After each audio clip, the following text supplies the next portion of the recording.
Assalamualaikum adik-adik, kembali lagi. Sekarang kita berada di pertemuan kedua. Nah, hari ini kita akan membahas jarak titik ke titik.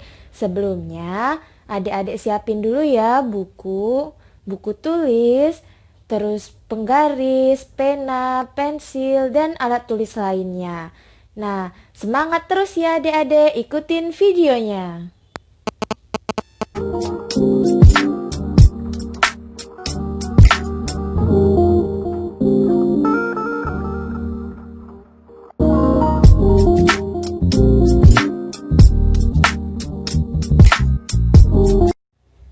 Nah, adik-adik, sekarang kita akan belajar tentang jarak titik ke titik. Sebelumnya, kalian perhatikan dulu ya permasalahan berikut ini. Nashita berencana menuju kota C berangkat dari kota A. Tentukan rute perjalanan yang mungkin ditempuh oleh Nashita. Tuliskan kemungkinan rute yang ditempuh Nashita dan tentukan panjang rute-rute tersebut. Rute manakah yang terpendek? Menurut pendapat Anda, berapa jarak kota A dan C? Nah, sudah kalian lihat kan? Udah kalian tulis juga dan sudah kalian jawab belum permasalahan tadi? Nah, kalau belum, lihat lagi dan jawab ya permasalahan yang tadi. Nah, sekarang kan Mbak sudah bilang hari ini kita akan belajar tentang jarak titik ke titik.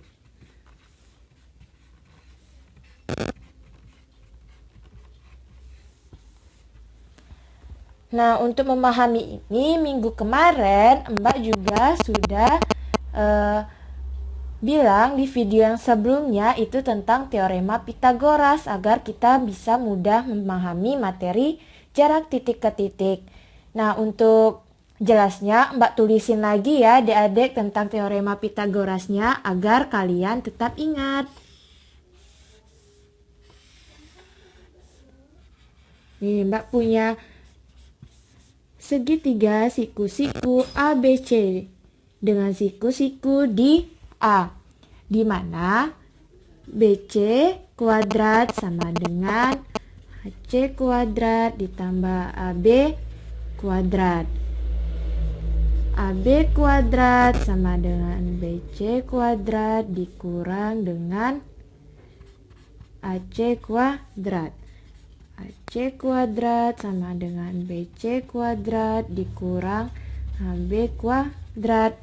Nah, kemarin Mbak juga sudah bilang kalau misalnya ini hanya simbol BC itu sisi miring. Jadi ketika kita mencari panjang dari sisi miring itu dijumlahkan. Ketika kita mencari panjang yang lain seperti AB itu sisi miring dikurangkan dengan sisi yang lainnya. Begitu juga sisi yang AC, sisi miring dikurang dengan sisi AB.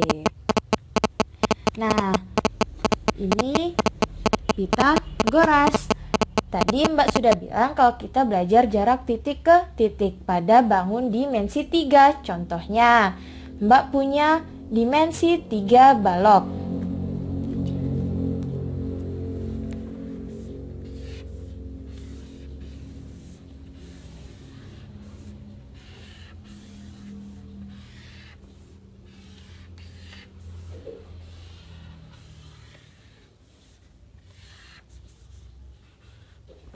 Nih, Mbak punya balok A, B, C, D, E, F, G, H.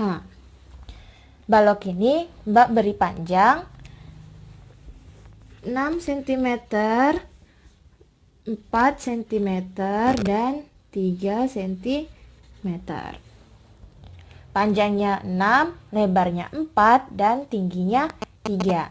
Sekarang Mbak mau tanya jarak dari titik A ke titik G. Ada yang tahu? Kalau tidak tahu, perhatikan penjelasannya.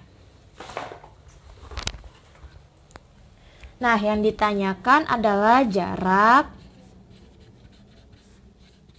dari titik A ke titik G. Sebelumnya kita harus hubungkan dulu dari titik A ke titik G. Kita tarik garis.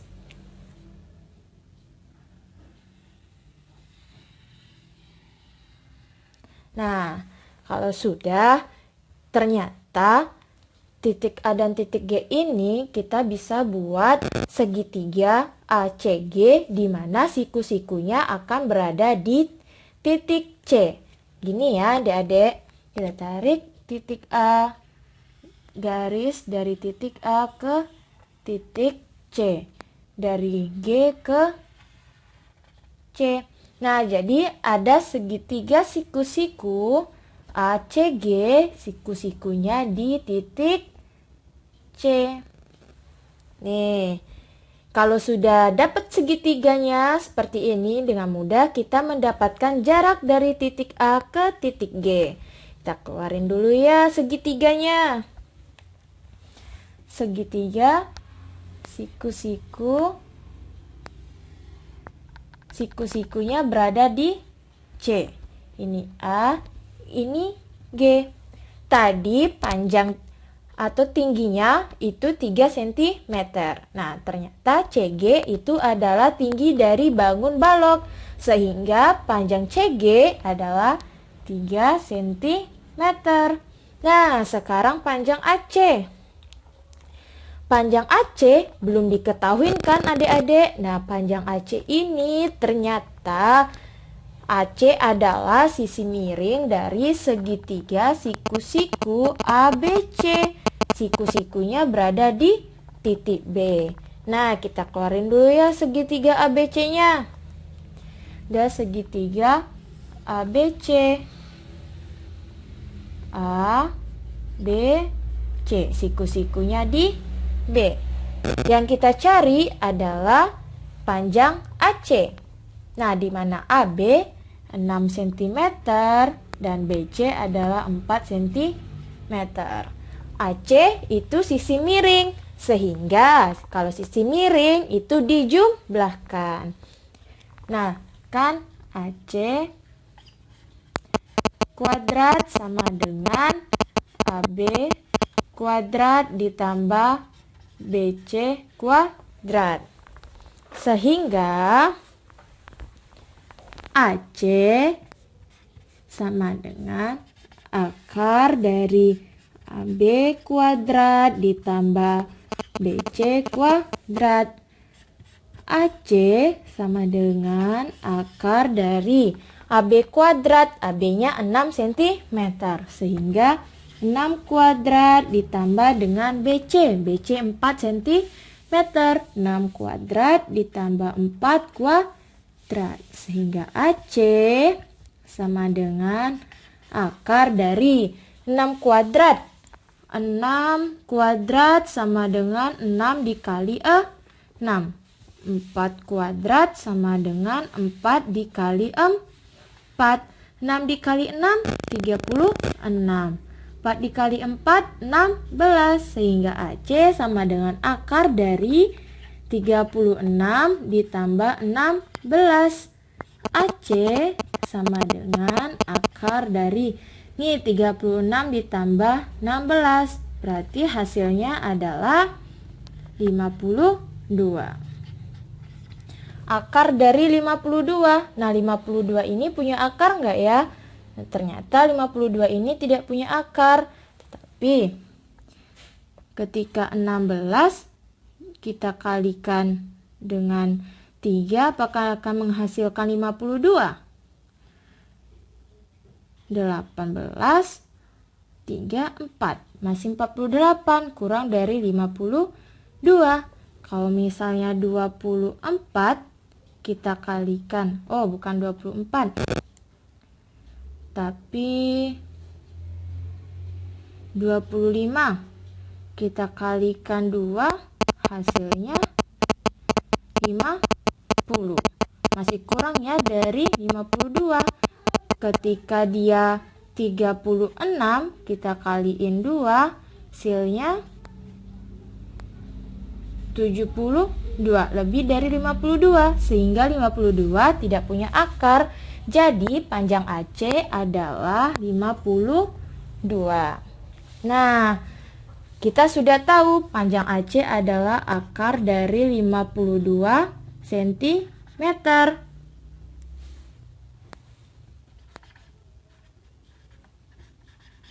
Sekarang kita akan mencari panjang AG atau jarak dari titik A ke titik G.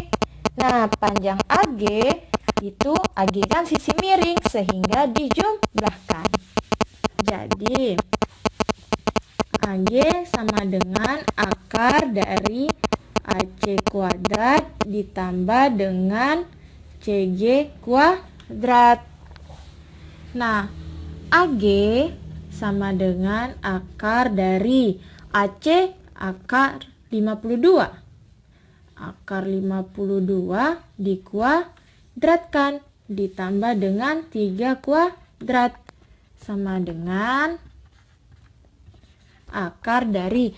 Nah, akar 52 dikuadratkan hasilnya bilangan yang di dalam akarnya ya adik-adik, yaitu 52 ditambah dengan 3 kuadrat. 3 kuadrat adalah 9, sehingga AG sama dengan akar dari, ini 52 ditambah 9 hasilnya 61, sehingga panjang AG adalah akar dari 61 cm. Jadi jarak dari titik A ke titik G adalah akar dari 61 cm.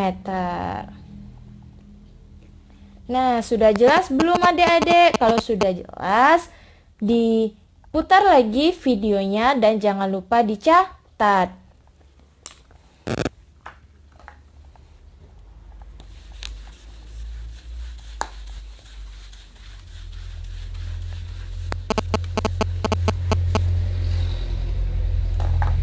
Nah, adik-adik, tadi di awal pembelajaran Mbak sudah tampilkan suatu masalah.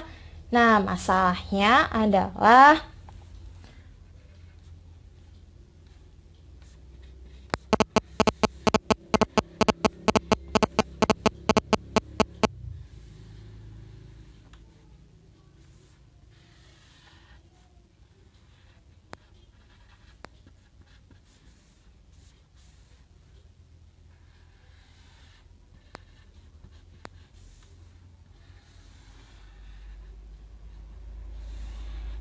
nih, masalahnya Nashita berencana menuju kota C. Nah, Nashita awalnya berada di kota A. Nih, Nashita. Awalnya Nashita berada di kota A. Nih, Mbak buat dulu ya jarak-jaraknya. Dari AB itu 16 km. BC 18 km. Dari AC itu 27 km. Terus BD itu ada 17 km. AD itu 20 km. Dan DC 23 km. Nah, katanya tentukan rute perjalanan yang mungkin ditempuh oleh Nashita. Tuliskan kemungkinan rute yang ditempuh Nashita dan tentukan panjang rute-rute tersebut. Nah, untuk mencari rute yang terpendek, kita harus tuliskan dulu rute-rute yang mungkin ditempuh oleh Nashita. Nah, sekarang kan yang ditanya jarak dari A ke C. Nah, ternyata dari A ke C itu ada jalan lurus langsung dari A C, yaitu 27 km. Nah, kemudian untuk menuju C, A ini juga bisa melewati kota B baru ke kota C. Sehingga ada A ke B ke C. Itu berarti 16 km ditambah 18 km sama dengan 34 kilometer. Nah, kemudian untuk menuju C juga bisa melewati kota D, sehingga A ke D baru ke kota C. Sehingga A, D, C 20 kilometer ditambah dengan 23 kilometer itu sama dengan 43 kilometer. Nah, selanjutnya dari kota A ke kota C ternyata dia bisa melewati kota B dan kota D sekaligus. Sehingga dari kota A ke kota B, dari B ke D, dari D ke C. Sehingga A ke B ke D baru ke kota C. AB 16 kilometer ditambah BD 17 kilometer ditambah DC 23 kilometer. Hasilnya adalah kita jumlahin ya. 16 ditambah 17 itu hasilnya 33. Ditambah 23 hasilnya 56 kilometer. Nah, ini juga bisa dari A ke D, D ke B, baru B ke C. Sehingga dari A ke D, D ke B, baru B ke C. A ke D 20 kilometer ditambah A ke D ke B 17 kilometer ditambah B ke C 18 kilometer. Hasilnya adalah ini 35 ditambah 20 hasilnya 55 kilometer. Nah, sekarang ada 4 rute yang kemungkinan ditempuh oleh Nashita. Yang ditanya adalah rute manakah yang terpendek. Rute yang terpendek setelah kita lihat adalah rute dari A langsung ke kota C, yaitu 27 km. Sehingga menurut kita jarak dari kota A ke kota C itu adalah 27 km yang terpendek. Jadi Nashita akan berangkat langsung dari kota A ke kota C tanpa melewati kota B dan kota D. Nah, sama tidak jawaban kalian dengan jawaban Mbak? Kalau tidak sama, coba kalian perhatikan lagi masalahnya ya adik-adik. Sampai di sini dulu pertemuan kedua kita. Kita akan lanjutkan lagi di pertemuan ketiga membahas tentang jarak titik ke garis. Sekian adik-adik. Wassalamualaikum warahmatullahi wabarakatuh.